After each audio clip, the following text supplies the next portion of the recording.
Good evening and welcome to Norwich Cathedral. It's a great pleasure on behalf of the Dean and Chapter to welcome you in this next of our series of Talkative Tuesday evenings. Like our first lecture, this lecture has been organised by our friends from Science and Faith Norfolk, so I'm going to hand on to Patrick now to introduce the programme to you. But thank you very much for coming. Thank you so much, Peter, and thank you so much, Dean Jane, who is hosting our speaker tonight. It's wonderful to be back under the tail of a dinosaur in the cathedral, dwarfing our massive dinosaur skeleton, and seeing you gathered under the tail, ready to hear much more talk about dinosaurs and evolution and religion, small subjects, and of course, we're going to solve all of the problems tonight with the help of our speaker. Why do I say that? Because Nick Spencer really is multi-talented. He is the member of a theological think tank, Theos, and it was in this incarnation that he encountered Dean Jane in one of her earlier incarnations at Westminster Abbey. I believe 2009 there was a Darwin debate. Nick has told me how they had to be very careful with some of those wanting to ask questions. I'm feeling that the Lord is with me and I look forward to hearing your questions. Nick is the visiting research fellow at the Faiths and Civil Society Unit in Goldsmiths in the University of London, a fellow of the Society for the International Society for Science and Religion, and the author of a number of books and reports. But Nick tells me that he was an Essex boy, that he went to Jesus College in Oxford, and there he dabbled a bit in both history and English. But he moved in theological directions, and he told me how at Jesus College, Cambridge, he gained quite recently his doctorate. He was looking into Christianity and the welfare state. Nick has an understanding of politics as well as theology and is engaged at the moment in research on the history of science and religion. And it's from that perspective now that Nick is going to address us and set us up for a period of questions, which, as I say, I'm sure are going to unlock the mysteries of deep time, science, faith, dinosaurs, and lots of other things. Nick, if you'd like to talk to us now, we'd love to give you a round of applause, I'm sure.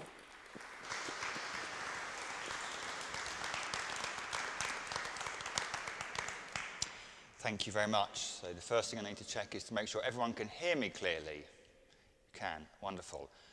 This is my first public excursion in about 2 years or so, as it is for many people. I haven't given a public lecture in about 2 years or so. To start again in these surroundings with a dinosaur means that it's just going to go downhill from here on. My 10-year-old self would have regarded the fact that I would one day deliver a lecture under the shadow of Diplodocus with shock and awe.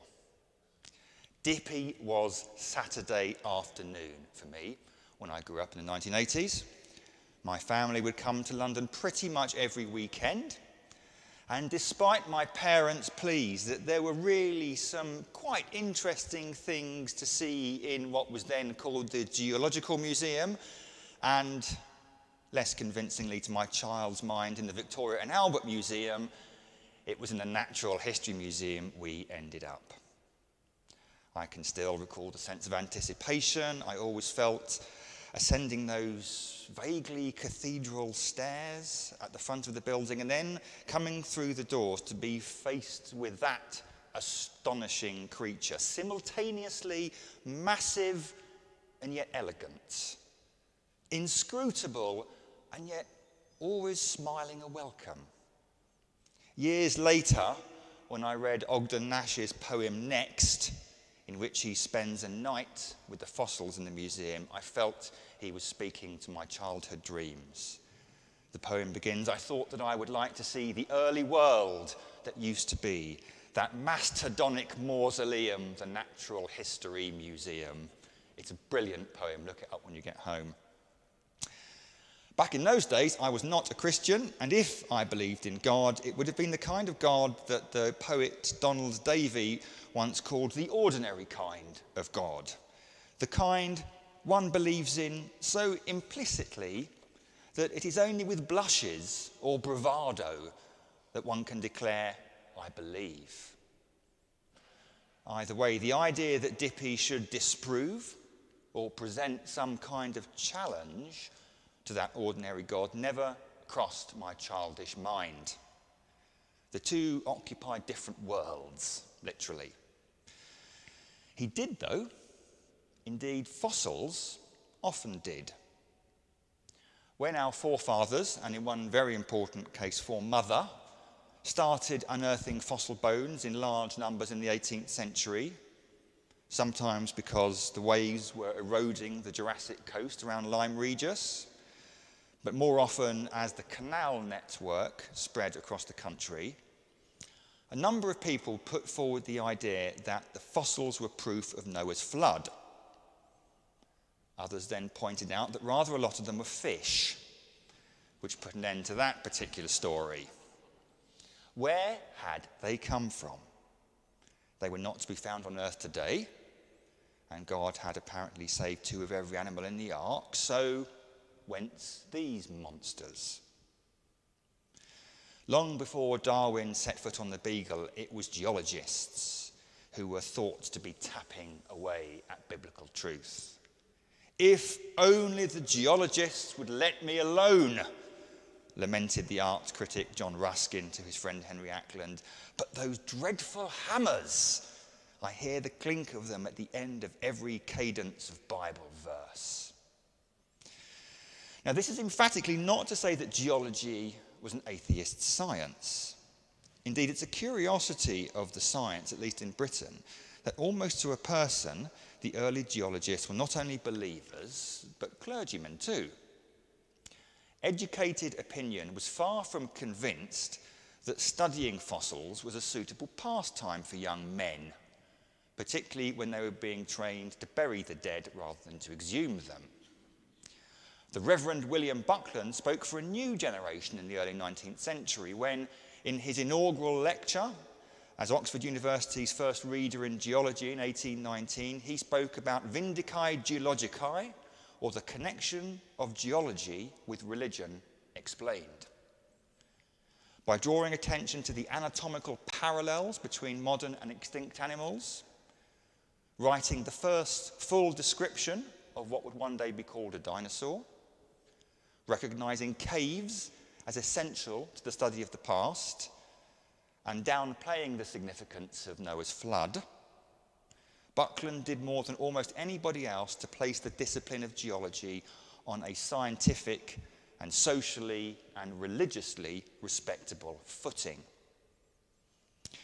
In response, there was a minor publishing phenomenon in the 1820s and 30s when amateur geologists and equally amateur theologians tried to show how the new science had to be fitted in a rigidly restrictive reading of Genesis.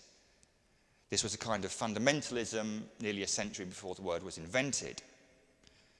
But in spite of that, it soon became clear that the Genesis time frame could be gently prized apart by the right hands, and that it was not only perfectly legitimate, but actually more accurate to read Genesis in the light of science rather than science in the light of Genesis.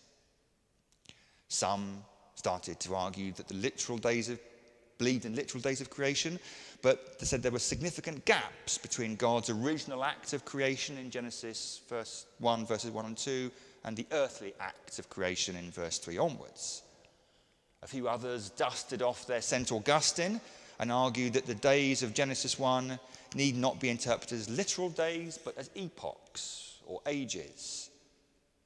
And in the light of what was soon to become German higher criticism of the Bible, a few brave souls even began to read the entire creation story narratively or poetically rather than literally. For what it's worth, this slow, sometimes uneasy, but usually happy pattern of accommodation is pretty typical for the history of science and religion. the idea that there has always been a war between them is effectively a myth that was invented in the later years of the 19th century and has, of course, been repopularized in our own time.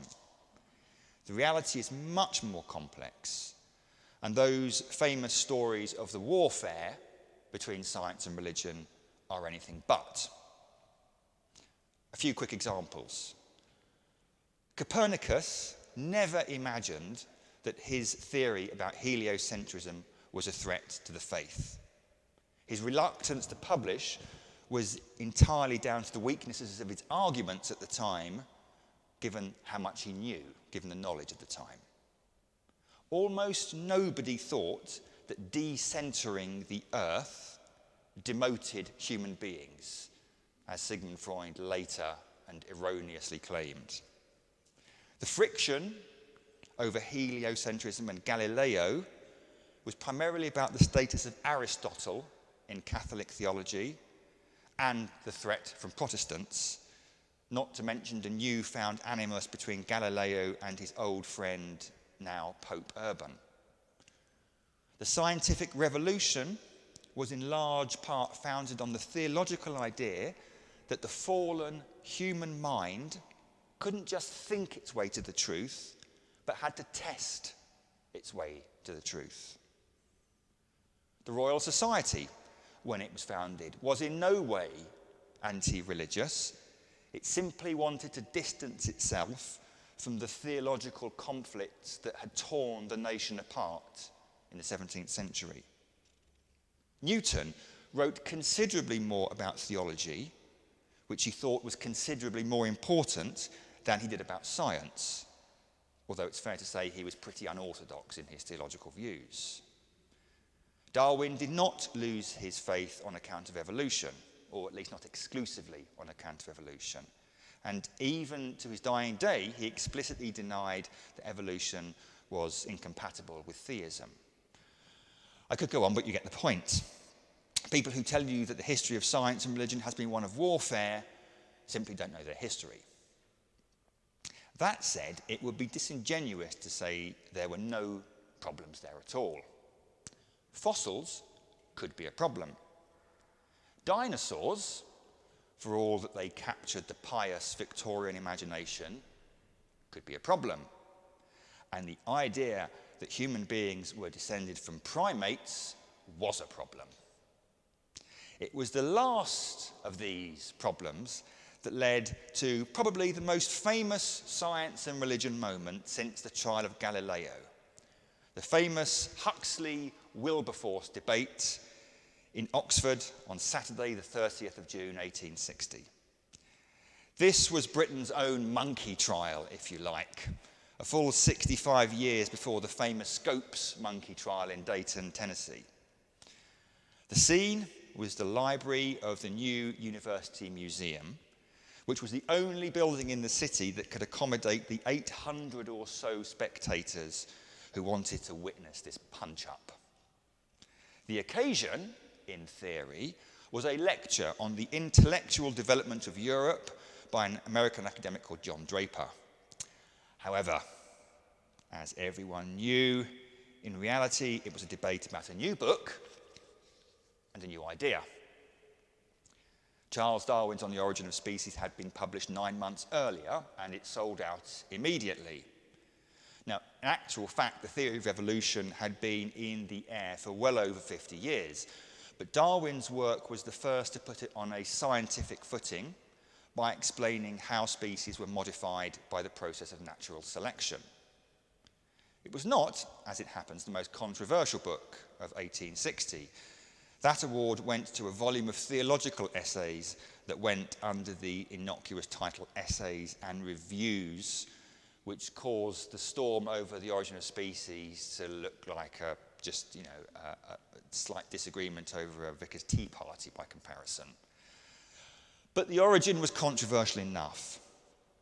Now, Darwin himself was not in Oxford at the time for this big evolution debate. His place was taken by his friend Thomas Huxley, who was subsequently to become known as history as Darwin's bulldog. If he was in the red corner, the blue corner was occupied by the stately Samuel Wilberforce, Bishop of Oxford. What happened passed into legend.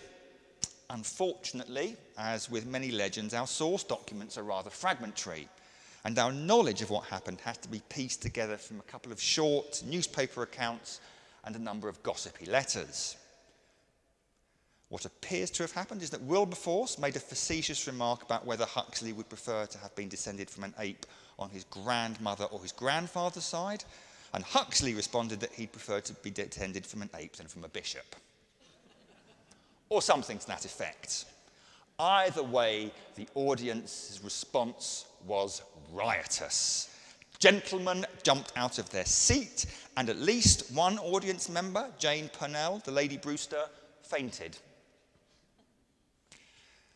The encounter went down as a scientific drubbing of religion, another victory in the eternal war between fact and faith, science and religion. In actual fact, there were other things going on. There were dinosaurs lurking in the background, or rather one particular dinosaur. The Oxford debate was part of the British Association for the Advancement of Science meeting, which had been going on all week in Oxford. The debate was due to have been chaired by one Richard Owen. Owen was a brilliant anatomist and a good science populariser. He coined the word dinosaur in 1841. He analysed their bones.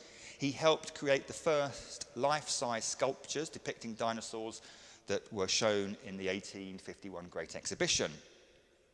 He rose to the position of Superintendent of Natural History at the British Museum in 1856, and then he campaigned for a dedicated natural history museum, which would be big enough to house whales or even diplodocuses. When the museum opened in 1881, it was Richard Owen who was its superintendent. I was searching my memory when I was writing this, and I'm pretty sure that when I was visiting the Naturalist Museum in the 1980s, I don't know if you're familiar with it, there's a stairway at the back, and at the moment there is a rather elegant statue of Charles Darwin staring down at you. I'm pretty sure there was a statue of Richard Owen there when I went there as a child, but interesting if anyone can confirm that for me later. But the point was, this was Owen's museum. For all of his skills and talents, though, Richard Owen was difficult and he was arrogant, and he was also completely opposed to Darwin's theory when it was published. Brilliant as he was, his determined rejection of Darwinism was destined to turn him into a scientific dinosaur. And he also had history with Thomas Huxley. See, Huxley was one of a new breed of professional scientists and had to work his way up to his position from nothing.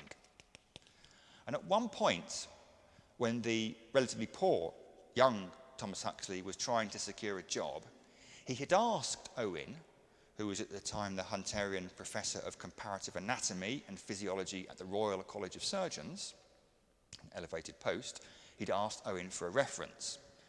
It failed to appear. Then Huxley persisted and happened to spy Owen in the street one day.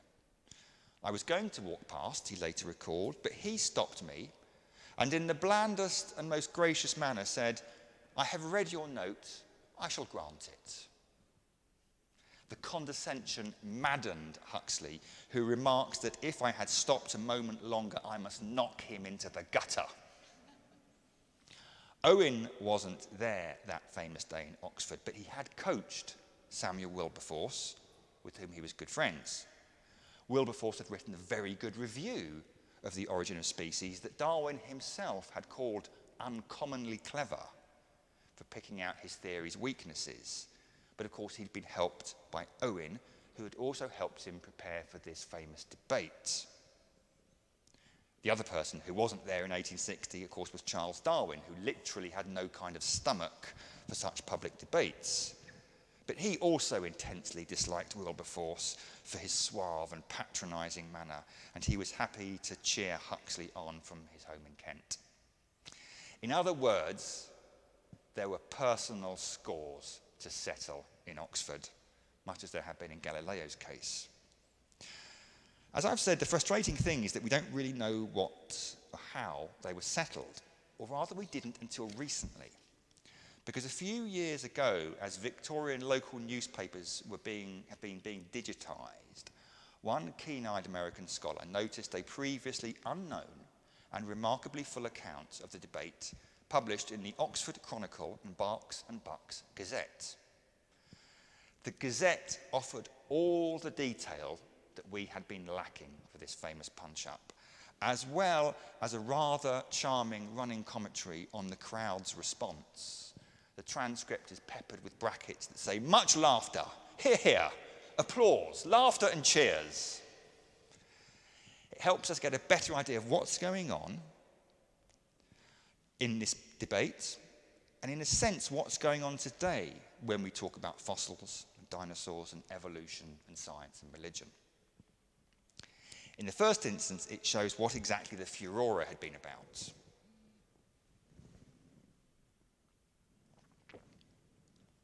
At one point, attempting to inject some levity into what was turning out to be a hot, dull afternoon, Wilberforce asked Huxley if he had any particular predilection for a monkey ancestry, and if so, on which side. Whether he would prefer an ape for his grandfather and a woman for his grandmother, or a man for his grandfather and an ape for his grandmother. In other words, this dignitary of the established church had asked Huxley in front of nearly 1,000 people which of his grandparents he would have preferred to have had sex with an ape. Wisely, once Wilberforce had gone so low, Huxley went high. He replied, "If the alternative were given him of being descended from a man conspicuous for his talents and eloquence, but who misused his gifts to ridicule the laborious investigators of science and obscure the light of scientific truth, or from the humble origin alluded to, he would far rather choose the latter than the former." To which, according to the Gazette, there was much laughter and cheering. All good knockabout fun. But underneath the fun, there was something a bit more serious going on. For Huxley, the professional scientist, the real debate was about a different matter altogether. It was about authority. Huxley had begun his contribution by alleging the undesirability of contesting a scientific subject involving nice shades of ideas before a general audience. In other words, scientists should not be casting their pearls before a swinish audience like this one. It was not, you would have thought, a foolproof tactic for winning the audience over. More tellingly, he was indignant that an amateur clerical naturalist like Wilberforce should consider himself to be capable of adjudicating on such matters, and he protested against this subject being dealt with by amateurs in science. This was a really big issue at the time. If you wanted to find someone doing science in the early part of the 19th century, you would have alighted on an Anglican cleric, by all odds. Anglican clerics dominated the British Association for the Advancement of Science, and they were a major presence in the Royal Society, and they had powered much British natural philosophy, as it was called at the time, all the way through the 18th century, which incidentally is another example of how science and religion have been very happy bedfellows for most of history. But at the time, things were changing. The word scientist was coined in 1834, and the role slowly professionalised over the middle third of the century. Huxley was particularly active in this endeavour, and he was indignant that amateurs like Wilberforce should still be called on to adjudicate on scientific matters. For Huxley, the issue was authority. Who gets to say what was what? For Wilberforce, it was a bit different. The key issue for Wilberforce was humanity. Wilberforce was actually willing to countenance evolution in certain limited circumstances, But he did not, he could not extend that to humans. The way he used almost hysterically emotive language shows how much this was the issue for him. I quote, "It is a most degrading assumption that man, who in many respects partook of the highest attributes of God, was a mere development of the lowest forms of creation. He could scarcely trust himself to speak upon the subject, so indignant did he feel at the idea." Huxley was able to respond to Wilberforce's objections as we can today. But for all that Wilberforce's objections were both scientifically and theologically wrong, it is nonetheless worth remembering his concern about what would happen to our concept of humanity if the only legitimate understanding of it was judged to be what came through evolution and biology. Here's an unpleasant little story to explain what I mean by that. 50 or so years after the Oxford debate on the other side of the Atlantic, in September 1906, William Temple Hornaday, who was the first director of the New York Zoological Park, put one Ota Benga, a 23-year-old Congolese pygmy, on public display in the monkey house. He was in the same cage as an orangutan called Dohung, and next to one with a gorilla called Dina. Ota Benga was the survivor of one of the many massacres in the Belgian Congo, in which he had lost his wife and children. He was sold into slavery, but he then willingly was brought to America by Samuel Werner, who was another missionary turned anthropologist. And he came to live at the American Museum of Natural History before he was moved to the zoo. At first, he helped keepers look after the animals, but after a while, Hornaday had the bright idea of moving him in with the animals. A sign was hung outside his cage, which accurately described his age, his height, his weight, and his provenance. The exhibit drew enormous crowds. Benga, many speculated, might be the famously elusive missing link between humans and other primates. The pygmy was not much taller than the orangutan, their heads much alike, and both grin in the same way when pleased, observed the New York Times. Visitors were fascinated and enthused, although not everyone was impressed. The display drew a furious response from the Coloured Baptist Ministers' Conference. The Reverend James H. Gordon complained that our race is depressed enough without exhibiting one of us with the apes. He went on, "We think we are worthy of being considered human beings with souls." Other ministers agreed. "The person responsible degrades himself as much as he does the African," said the pastor of the Calvary Baptist Church. "Instead of making a beast of this little fellow, we should be putting him in school for the development of such powers as God gave him." Hornaday was unrepentant. "I am a believer in the Darwinian theory," he replied, "and I demonstrate such specimens purely as an ethnological exhibit." The New York Times supported him. "The Reverend Coloured Brother should be told that evolution is now taught in the textbooks in all schools, and that it is no more debatable than the multiplication table." What's interesting in this sorry tale is that the different arguments, and in particular the different language that was deployed by each side. Hornaday in the New York Times took a self-consciously and exclusively scientific, in inverted commas, approach to Ota Benga, and chose to view him as an object, as an exhibit, as an ethnological specimen, as the illustration of a theory. Whatever they thought of this, the Reverend James H. Gordon and the Coloured Baptist Ministers' Conference did not confront them on that issue, but they chose a different tack. and they preferred to defend Ottobengha on the grounds that he had a soul, and that he was made in the image of God, and that he had God-given powers. Talk of souls or the image of God was hardly going to persuade scientifically minded men who would put Ottobengha in the monkey house. But that is precisely the point about this disconnect here. The two were literally talking different languages. And I think this brings us to the nub of the issue.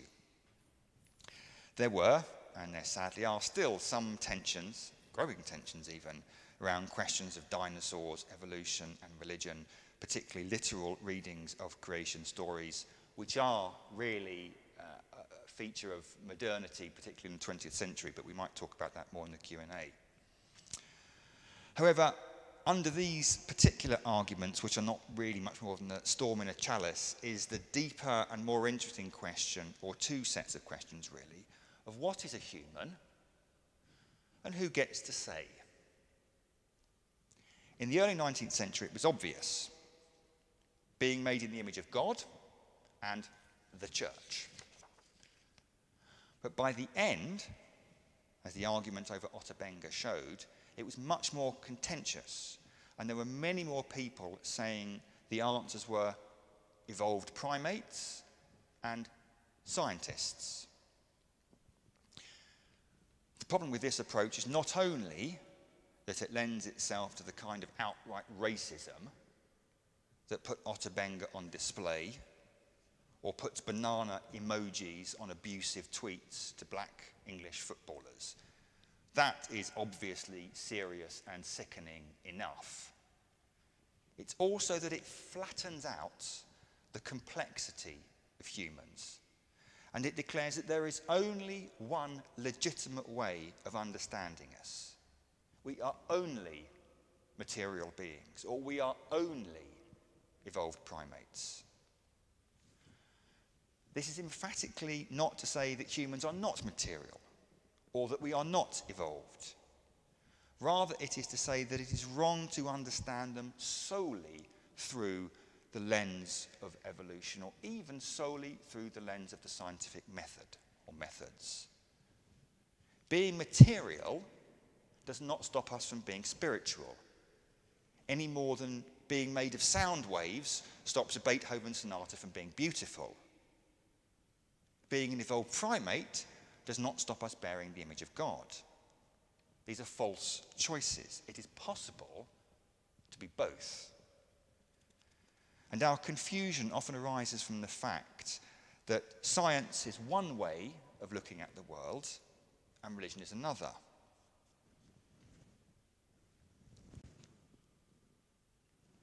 Let me put it this way. If you want to understand the behavior of carbon atoms, or the shift in tectonic plates, or the function of the liver, or the expansion of the universe, you need to do so as objectively as you possibly can, ideally through experiment and repeatable methods. It would be a fundamental mistake to try and understand such things in personal or subjective or teleological or intentional terms. However, if you try and understand humans in those purely objective or experimental terms, you're going to end up objectifying or experimenting on them. You'll end up putting them in cages. And more to the point, even when you've done that, you won't even understand them. Rather, if you want to understand a person fully, to know them, you need to do so in personal, subjective and intentional terms. You treat them not as an object, but as a subject, because they, like you, are a subject. One way of putting this is to borrow from the Jewish philosopher Martin Buber, who talked about two different ways of knowing and relating to reality. You can know something as an it. I, it. First person, third person. And there are many things in the universe, carbon atoms, tectonic plates, livers, comets, that are best known as its. But you can also know as an entity, as a you, I, you. First person, second person.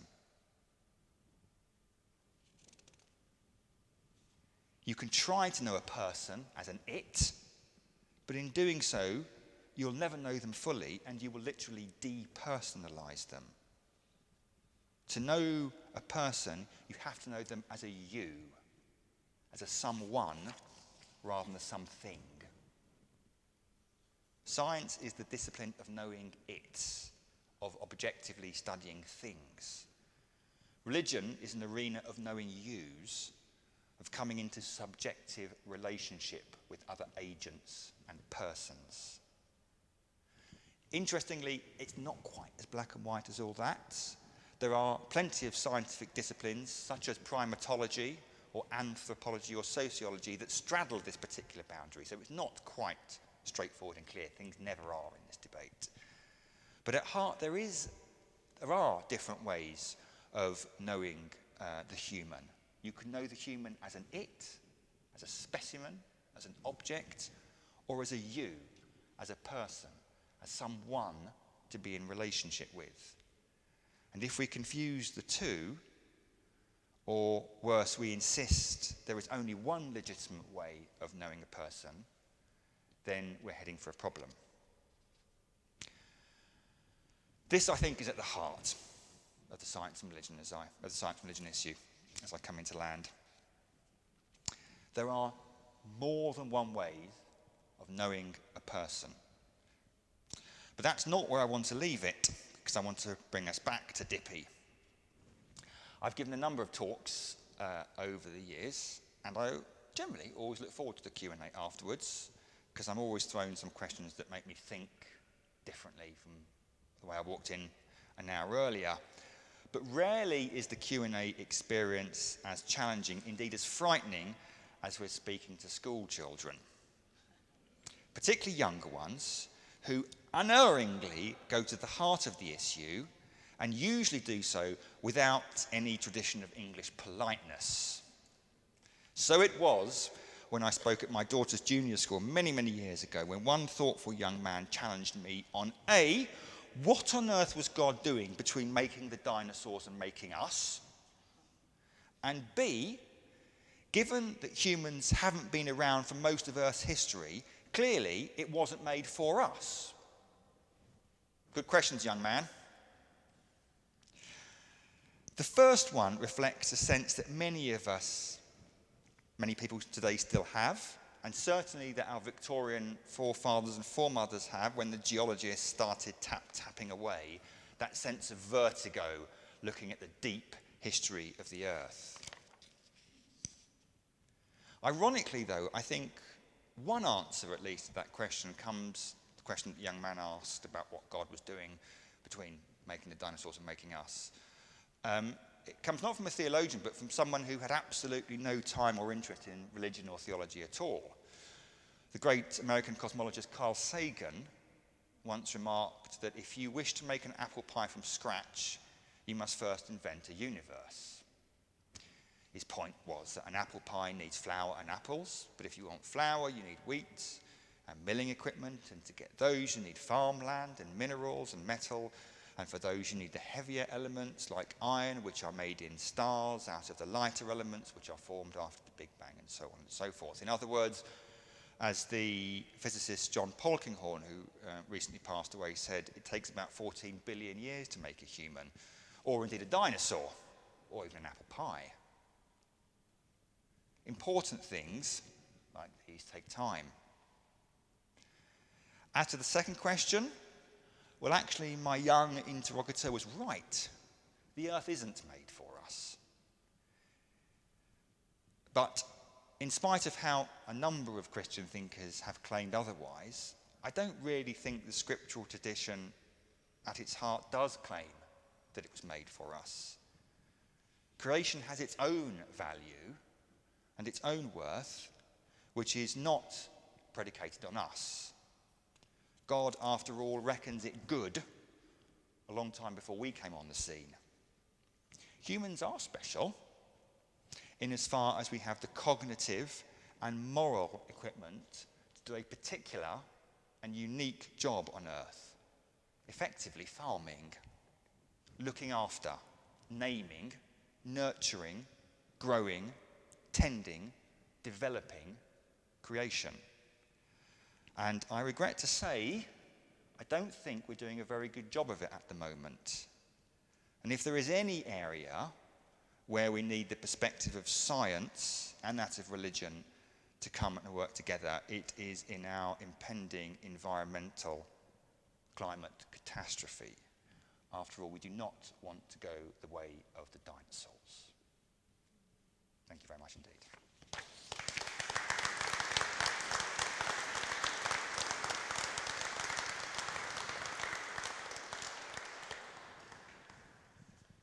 So Nick, thank you so much, and thank you everyone for being here and still being here.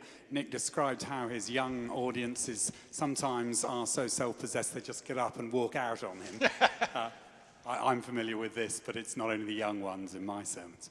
So while you're thinking of a question, I thought that I might just set Nick up, and I'm going to probably sound like a young person, at least being impolite, Nick.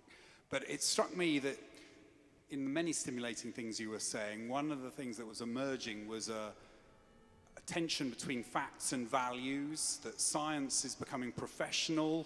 These amateur clerics are, muddling their way, but now we've got professional scientists seeking the facts, and there's a different perspective. The perspective of morality and value is more associated with the amateurs who are beginning to make a mess of science, and you've adverted to the ways in which, at least sometimes in the past, there had been problems of authority that did, in some ways, prevent getting at the facts. But I think now there are young people, and I've spoken to some of them in schools not so far from here, who are attracted by sort of scientism, perhaps because the cold hard facts just seem to be so important, and that scientistic perspective, the idea that sees science as being the only reliable way of getting at truth, and philosophy and natural philosophy as an amateur forerunner, that perspective would downgrade philosophy, let alone religion, and yet that might seem to be the only real game in town, and we need, in the end, hard science if we're going to defeat climate change and things like that. So there seems to me to be an emerging challenge that science is the only way of getting at the facts, and the values are going to have to cope with the facts, aren't they? So does that help or hinder, or should I have just got up and gone away? There's so much in that question. I'll try and be as brief as I can. There are different ways, I think, of thinking about fact value. It's quite a common philosophical dichotomy, the facts on the one hand, values on the other side. Superficially, it works quite well, but I don't think it actually does on reflection. The first thing to say is that scientists value certain things. There is an awful lot of ethical and cultural practice that goes into science. Scientists value honesty, they value rigor, so on and so forth. I'm doing a project at the moment where I'm interviewing 100 or so sort of professors of science at the moment to understand actually what they understand science to be. And there are lots of formulaic answers, you can imagine what they are around the scientific method, but actually there's lots of creativity in science as well. There's an awful lot of values that go into this business of finding out facts. And so the idea that science itself is a valueless activity is, I think, wrong. Second reason I think the fact-value difference is wrong is that it assumes that at the other end of the sausage machine, you get the facts out and bang, they're the facts, end of, no argument. Now, arguably in some of the harder sciences that is the case, although as my interviewees tell me there's still quite a lot of debate about string theory. But actually in most sciences, that's when there are discussions around what do these so-called facts mean? How does one interpret them? What value do I assign to them? And so there are values in with the facts at the beginning of the scientific process. There are values mixed in with the facts that need to be interpreted at the end of the scientific process. And then the third reason I think the fact-value dichotomy doesn't work is that one of the very interesting moves in the last 30 years or so is to understand how ethics, how human ethics, or at least our ethical perception, could have evolved. Now, that is actually saying that the values we have can be detected through, or grasped through the evolutionary process. So actually science is quite a good way of helping us understand what our values are. It doesn't make them less valuable, it's just a different way of understanding them. So whereas I think the distinction between this is a fact and this is a value, and scientists deal with facts and everybody else, artists and theologians and novelists deal with values, actually I think they're much more mixed together than we sometimes think. Thank you. So I hope that at least had the value of allowing you to think of a good question. So if anybody would like to put their hand up, I'll come and offer you the microphone. To avoid extinction, I won't hand it over, and that also allows me just to sort of drift away from you if your question is even longer and less meaningful and valuable than mine. So are there any willing participants who would like to ask a question? I can see a hand. Thank you so much. Thank you very much. You talked about science, honesty, and rigor, right? But now, with what's happening, where consensus is so important, and big money has come into science, it puts science in an invidious position insofar as we are now looking at certain authorities who may have the final say, which probably may not be the case. A case in point is the pandemic. So how do you actually answer to that? Thanks. Two quick responses to that. I think actually, not that I followed it in any more detail than any other layperson, I think the way that science acted throughout the pandemic, science, let's call it science as one kind of identifiable thing, it was exemplary. It got moving very quickly. There were intensive, wide-ranging tests which were shown to be efficacious, and then there was the subsequent rollout at the end of the year. In other words, it established how the scientific method and the processes of science not only work very successfully, but sometimes can work very, very quickly, far faster than they often do in other circumstances. So I think actually science has built up its credibility significantly in the last 18 months or so. At the same time, there have been a number of reports and books that have come out talking about what is known as the replication crisis in a lot of medical, psychological, and pharmacological medicine studies, where effectively the point about scientific experiment is that you write it up in a paper in such a way as somebody who has no experience, another scientist can pick up, do the same experiment and come up with the same results, because that's the way you know that experiment is reliable. And to the horror of many people, particularly in psychology, they're finding something like 50% of papers that are written up in respected journals can't be replicated. And there are various reasons why that is the case. One of the most obvious ones is the idea of a lot of academic pressure and also big money coming into science. And there are people who are genuinely concerned that the future credibility of science is at stake because of these wider social pressures. So I would say that actually the response of science to the crisis of the last 18 months or so has helped raise its esteem and public authority, but at the same time there are some genuinely and serious problems in some scientific disciplines that badly need attention. Thank you very much. Just a comment. I think, yes, what you said about science rising up to the occasion is correct. But what I'm talking about is mainly the origin of the pandemic, which the small consensus who actually had something that probably information that was not readily available, they chose to really manage that information for a particular purpose. That's what I'm, you know. But in terms of rising up to the occasion, I totally agree. But it just, when we are talking about the origin and the 50 scientists writing and say it couldn't be anything but a natural evolution of a virus, then it becomes a problem. Yeah. Yeah, Okay, point taken. I mean, I know no more than anybody else in this room, certainly, on this particular subject. Although it did strike me out of the blue a few months ago that it was an extraordinary coincidence that coronavirus originated in a wet market in the same town as there was an Institute of Virology. I do find that bizarre. I'm not saying anything more than that. I know no more about the origins of coronavirus than anybody else. But that did make me ponder. My Huawei phone is tingling in me. Are there any other questions? Thank you.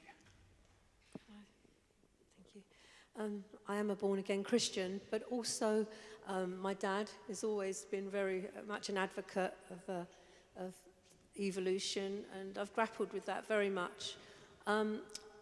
In grappling with it, when I came across a verse in Genesis where God says, let the land or the earth produce living creatures, each according to its own kind. That for me was kind of like a real light bulb moment, that I felt that although I'm not saying that the Genesis account is necessarily scientific in any way or designed to be, it seemed like there's hints of evolution within it for me. Yeah. And I thought, oh my goodness, it just, and you know, let the land, and the waters were teeming with life, and the earth, you know, and the earth was formless and dark, and our spirit hovered over the earth, and all those sort of things seemed to go along for me with the theory of evolution. And my question really is, at a certain point within the, say, Adam and Eve narratives, you know, God says, let us create man in our own image, man and female, with our spirit.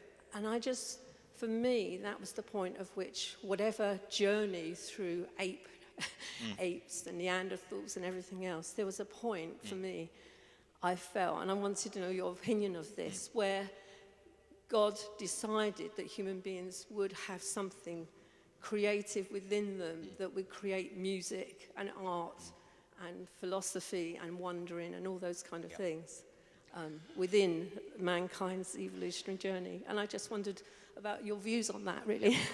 Thank you. A good point and a good question. It will be obvious that I'm a kind of fully paid-up evolutionist, evolution by natural selection, and a fully paid-up Christian. I don't have any particular tensions there. But I recognise that there are always grey areas, and you've put your finger on one of the ones, which is, at what point, then, in our evolutionary history, do we become human? That's one way of putting it, I suppose.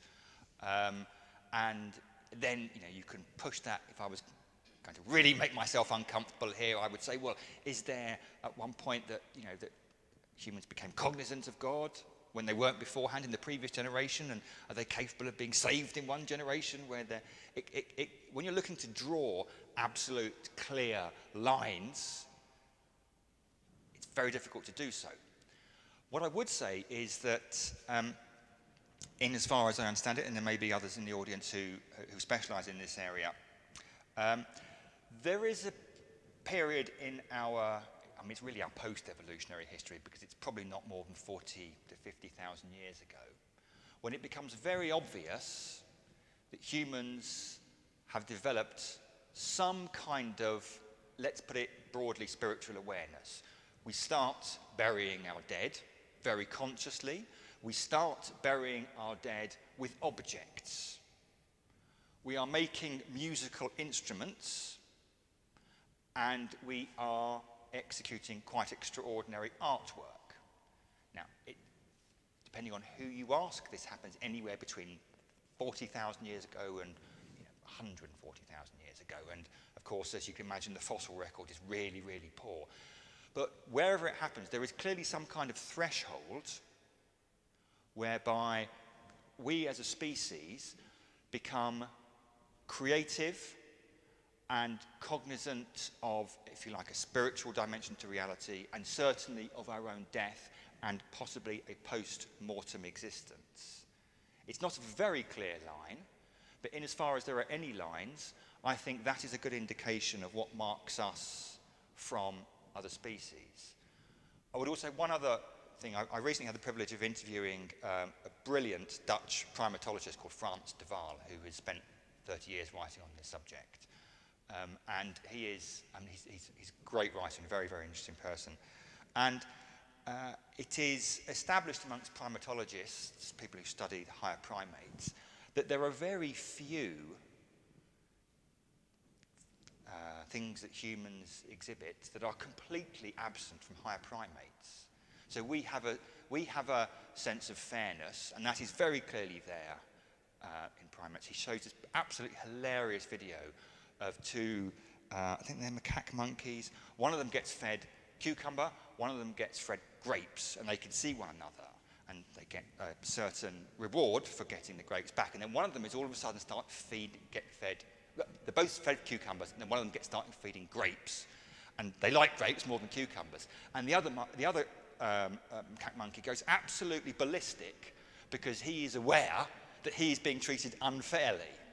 So a sense of fairness is deeply, deeply rooted in our evolutionary history. But I think a sense, let's call it generally a spiritual sense, is a bridge that we cross as a species at some point in the last 40,000 years or so.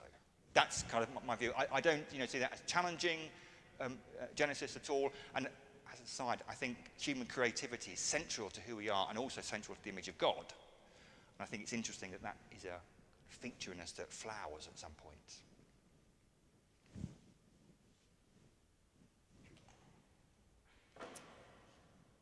How do we know that animals aren't spiritual too? I believe that God made all living beings and we're the same on the inside. And I believe that evolution is God's method, and I don't know much about it, so I Googled it once, and I found that the multi-celled organisms have been around for about 900 million years. And I believe God was present at every one of those births. And I think part of the challenge that some people have is not recognizing the holiness of animals. And for me, the story of Noah's Ark is that the ark became the body that protected people from the floods. And all living beings were protected, of all species were protected. And for me, the story of Jesus' birth, I wrote it as a children's story once, and the first line was, all creation was gathered round the manger. So part of not seeing, or part of seeing evolution as separate from spiritual is seeing different living beings or different species as a hierarchy instead of recognizing the equality of all living beings. And my question, I suppose two questions. One is how do we know that animals aren't spiritual? Because maybe just because we can't interpret their communication or their love of creativity or their relationship with God, it doesn't mean it's not there. And second question is, I suppose I don't know much about it, but I'm very interested in the animal theology, and I think we treat the earth much more gently and be kinder to animals and kinder to each other if we saw the holiness of every encounter and every living being. Really good point. I take that point in as far as you have to be very cautious to authoritatively say animals are not spiritual. I mean, I don't know what goes on in the head of anybody in this room and vice versa. I certainly don't know what goes on in the head of a primate or an elephant or whatever. So to definitively say there is nothing there, nothing spiritual there, is a dangerous thing to say. What I would say to that is that there are two kind of different understandings of the word spiritual, which is perhaps the confusion or disagreement between us. In one sense, I'm using spiritual to mean able to be in a relationship with God. You know, I'm reasonably convinced that Homo sapiens is the only species on Earth that can do that. I wouldn't go to the stake over people showing me other evidence. And it's been pointed out that elephants grieve and scatter the bones of their dead. And this primatologist I was talking about says, you know, there have been certain weird rituals that have been observed among certain primates. But for me, at the moment, my default position is only human beings are spiritual in that sense. But there's another sense of spiritual, which I think is the sense you're using it, which is having spiritual value or being valued by God. And in that regard, I'm in total agreement with you, as I was trying to intimate at the end. The value of other things in creation is not dependent on us, and nor should it be dependent on some kind of hierarchy. Evolution isn't really a hierarchy, it's more like a bush. And so the examples of nature that you gave and that we're all familiar with have a value because God made them, and because God is invested in this in his creation. And you know, it's sometimes said that one of the messages of the flood story, one of the messages of the flood story, is that all of creation is worth preserving, and it's impossible to think of human beings in exclusion from the rest of creation. So in that sense of spiritual, in the sense of holiness, you used the word, I think it's perfectly fair to say, you know, all of creation is imprinted with and reflects God's holiness and is valuable because of it. I hope that's some kind of answer to a very good question. Thank you, that really helps. So a few words that popped in my mind were, first one phrase was big picture thinking. And in that sense, spirituality and science both share the same goal, that they're trying to understand the planet Earth that we live on, and the big picture thinking.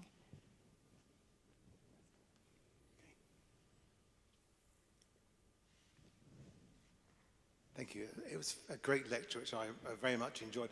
I just wonder, though, I'm going to question you about the only species that is spiritual. In the last 20 or 30 years, we've found out more about the Neanderthals and possibly other species which only exist in genetic remnants inside us there. And I think Neanderthals were very, very similar to us. I think going from a term of abuse years ago, I mean, if somebody calls you a Neanderthal now, that's great. I would, that's no problem at all, that. So the question really is, do you think Neanderthals were spiritual, had a relationship with God? If they did, why did they become extinct? And if they didn't, what's the difference between Neanderthals and Homo sapiens? That means one did and one didn't, when they're, I think, very, very similar. And there's really not much between them, looking at the culture they had. And, you know, in the last 20 years, amazing things have been discovered about what they did. Yep. An easy question. Yeah, an easy 4 or 5 questions, actually. That was, this is like speaking to my daughter's class, I tell you this. Yeah, really good point. It is interesting that, exactly as you say, Neanderthal was a term of abuse. One of the people I was interviewing was a specialist in Neanderthals. She's just written a book on it, Rebecca Ragg, and she makes the point that you know, the more we find that Neanderthals are actually quite similar to us, the more we like them, the more we big them up. The more evidence there is that they were capable of tool making. The more evidence there is that they had art. I'm not aware of any evidence about language, but of course that's very, very, very hard to get. For me, that strongly suggests a principle of what's known as sometimes as evolutionary convergence. Sorry to toss out these terms. It's the idea that you think evolution is random and it's going in lots of different directions, but actually it repeatedly converges on certain solutions. And the obvious example is the eye. There are camera eyes and there are compound eyes. And they have evolved through this random process at least about 40 times each, completely independently. In other words, for all its randomness, evolution does find itself like a river going through a valley, actually taking certain courses. I suspect one of the courses that evolution leads us, it brings to, is, cut to the chase, it's of loving beings. It's of beings that are capable of love. And there is an awful lot packed into what love is, but I'm not going to tell you what love is tonight. I strongly suspect that there would have been signs of that, of what we recognise as love in Neanderthals. Why they went extinct, well, I mean, they were outbred and possibly killed by Homo sapiens. Why God let them go extinct, pass, don't know. But also, let's also not fall into the belief, the mistake of saying, well, these Neanderthals might have been, imperfectly capable of love, as opposed to us humans who are, so evidently perfectly capable of love. We're all pretty perfectly executing, at least, in our duties of love. And in that regard, I don't see the Neanderthals as being fundamentally different from ourselves. Final kind of awkward question, does that mean you see Neanderthals in heaven? Pass, don't know, but would be great if they were, because you'd have a great conversation. Fantastic. And I think I probably have more Neanderthal DNA than some people, but I know we all have some DNA from Neanderthals. Thank you very much. I was wondering about the dichotomy you raised between values and facts, and wonder how far you think that a fact-based culture is altering our values, within a wider society. And I think I have particularly in mind the whole issue around assisted dying, assisted suicide, and whether a more fact-based understanding of humanity is leading us in those sorts of directions, and whether you see any trajectory on that account. So what I would do with that question is, as they say, is challenge the premises.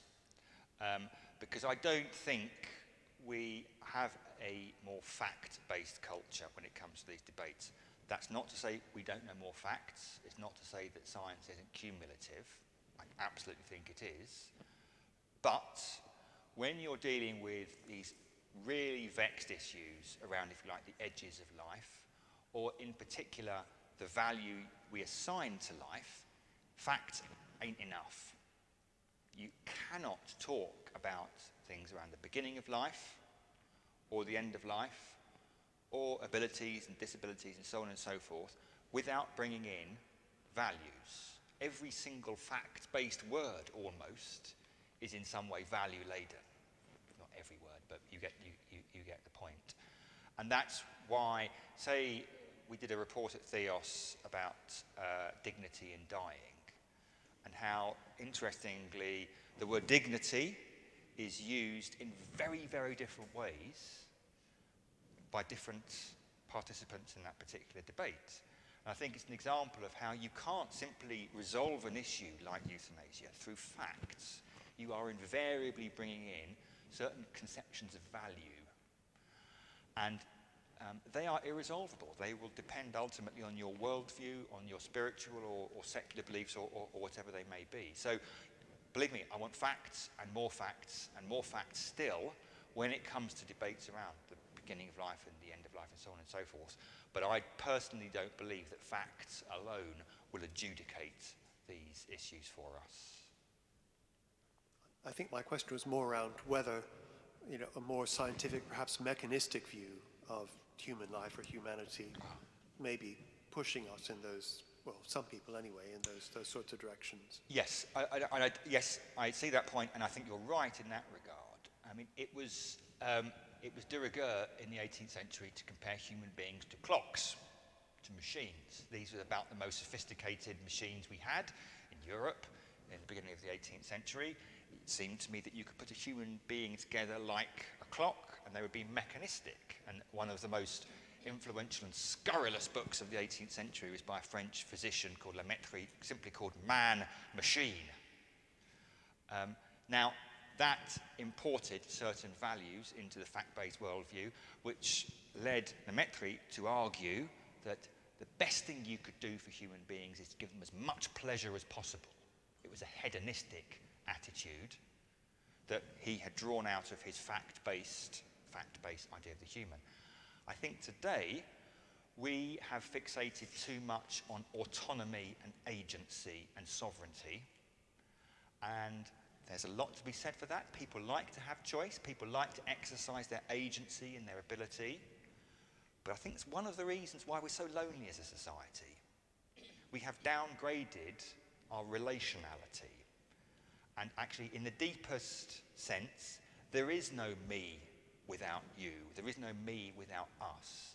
And one of my concerns is that under the cloak of facts, we're smuggling in this idea of the sovereign, autonomous, independent agent who should be the only factor considered when we're making these ethical decisions. And we're just downplaying the fact that every single one of us exists in a network. We're all somebody's son or daughter, and often we're parents, and we've certainly got friends and so on and so forth. And those relationships matter. Essentially, organisms are born, but persons are loved into existence. And I think we're at danger of just eroding the love a little bit.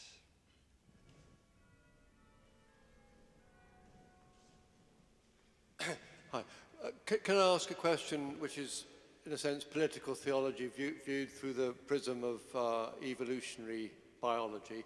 On the one hand, we've got humanitarian ideas that everyone's equal. The Good Samaritan parable says that we should help everybody else as much as treat them as we would want to be treated ourselves.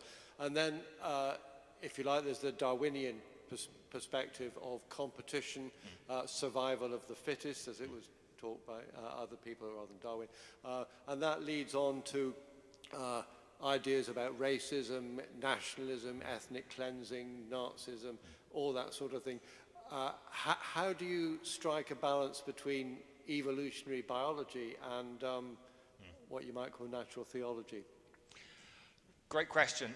The slight problem with that is that evolutionary biology is a slippery beast when it comes to ethics, and it almost always puts on the cloak of the culture in which it finds itself.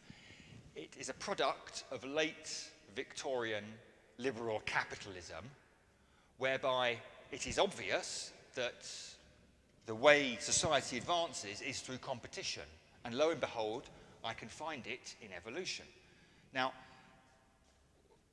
after the 20th century, when for one reason or another evolution helped lead towards genocide, not exclusively, but it was a factor, people began to recoil from that. And as it happens, as more women got involved in the study of evolutionary biology, I think that was a factor as well. And all of a sudden, we discovered that actually there's a lot more cooperation in evolution. Because in a struggle between existence of competition, you and I might fight one another, and I might kill you. But if you were to cooperate with 2 or 3 other people next to you, you'd overpower and kill me. So the fight doesn't go to the competitive strength, it goes to who's most cooperative. And lo and behold, there is a significant cooperative element built into evolution. And so, it's not that evolution isn't competitive or that it isn't cooperative. It can be both. It can be both in different species, to different extents, different combinations. I don't think it leads you anywhere. I think it's one of those things it's important to be cognizant of, but never to read your own ethical values of evolution, because ultimately I think you're just looking in the mirror, or looking in a cultural mirror anyway.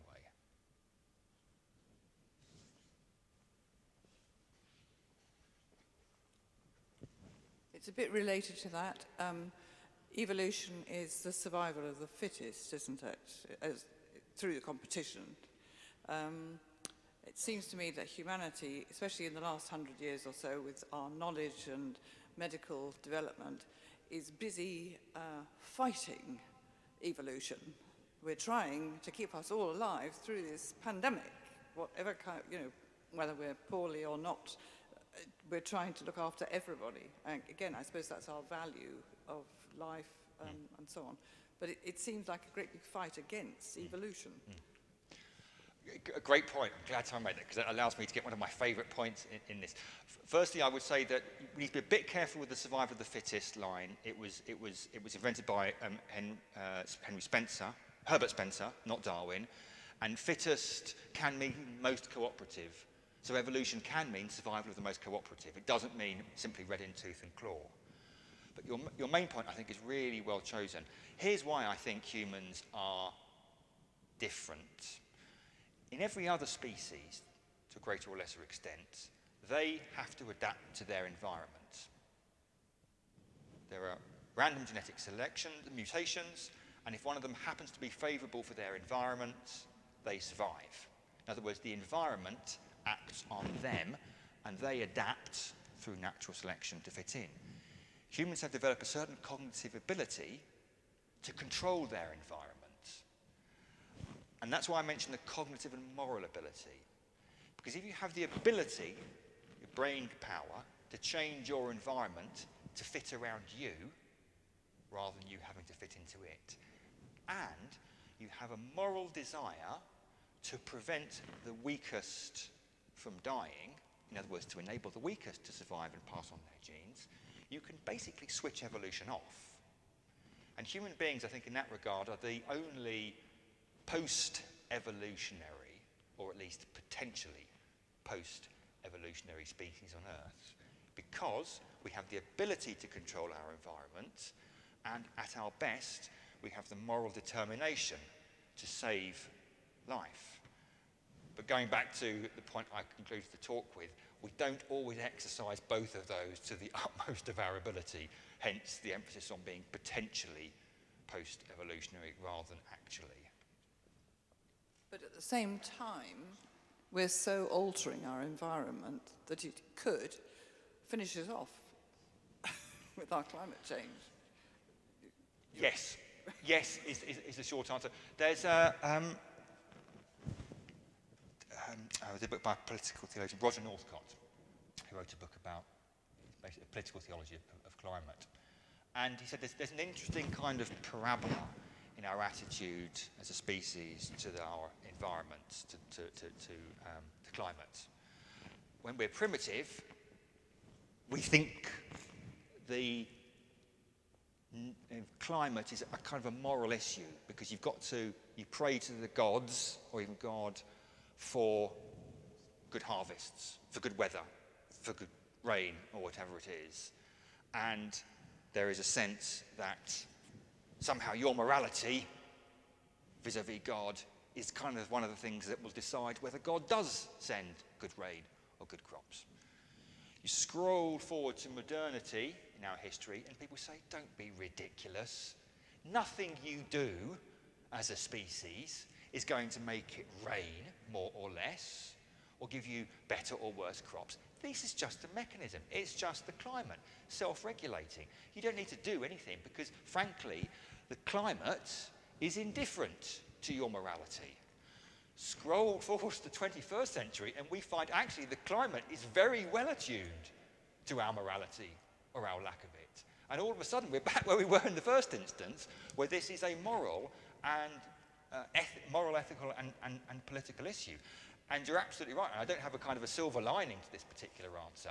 I was chatting to a friend of mine who works for an environmental department, although not in this country, a month or so ago, and he was shaking his head, and he said, it's going to be 3 degrees. If we're lucky, it's going to be 3 degrees. And from the little I've read about it, 3 degrees is catastrophic.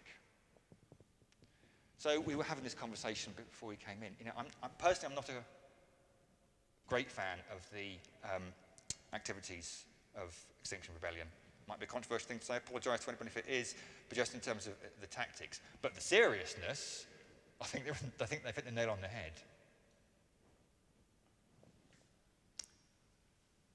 I think that's probably a rather stirring and challenging note to end on, Nick. I'm not seeing any other... I love your comment about viewing time through a vertiginous distance. I think that's excellent. I mean, can you just comment on the danger of all our conversation tonight, for example, being very anthropocentric, if we're not theological mandates in our existence, then we perhaps need to question how serious our extinction really is, as we get excited about it. If I understand you rightly, there is a danger, correct me if I've misunderstood you, focusing solely on ourselves will mean that we don't take the condition in which we find ourselves, and more importantly, the condition in which we place the rest of the world, seriously enough. Sorry, Actually, no. I think we take ourselves too seriously, given the deep depth of time.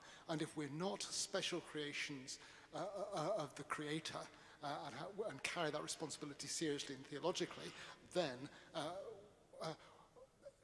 Dippy didn't get too excited about extinction. What do we think we're doing? Well, I mean, it depends. There are two different ways of understanding taking yourself seriously. There's taking yourself seriously in this kind of puffed up hubristic, we're kind of lords of the manor. And in that kind of anthropocentrism, I think there's definitely problems with that. That tends to elevate something like human rationality into this belief that just by using that we can fix everything. And I think that is a problem. But I think taking ourselves seriously is important. I wouldn't recoil from it, because in the same way as you take the gardener seriously in a garden, we do, my understanding of Scripture and of human nature is we've got a job to do. We're not here just for a great big long holiday. We're here to do some gardening, and as I'm told, I don't garden, I speak of ignorance here. It's hard work. But I think actually taking ourselves seriously and taking that mandate that's upon us seriously is a right thing to do. Brilliant. I think that is the end. Nick, I do want to say how grateful I am, and I think we all want to express again our gratitude in the traditional and live, not Zoom hand way. So let's give applause.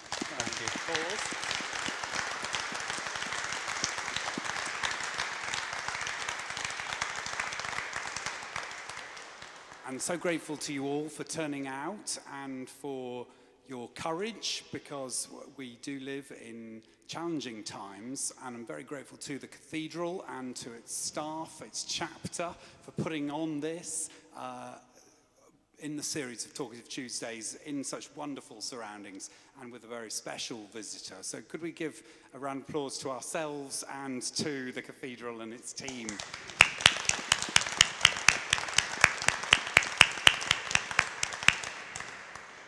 We're not giving out any free dinosaurs, but I realise I've missed a trick there. The Cathedral, I'm sure, could provide you with various... I'll have one of those. Yeah. But I will be taking a photo of you afterwards. Nick Bruin, the wonderful Secretary of Science, Faith Norfolk, and I will attempt to summarise this discourse and put it on Network Norwich. I hope that you will be interested in the talks that are being put on in St Peter Mancroft, another significant church in Norwich, in October on the climate crisis. Very many different aspects of that, and some of those talks, again, Science Faith Norfolk will be putting on. We'll try and keep in touch. Do look for us on our website and be in touch with Nick Bruin, our secretary, who will be sending out more information. I hope you'll have a safe night, and thank you again. God bless. Good night.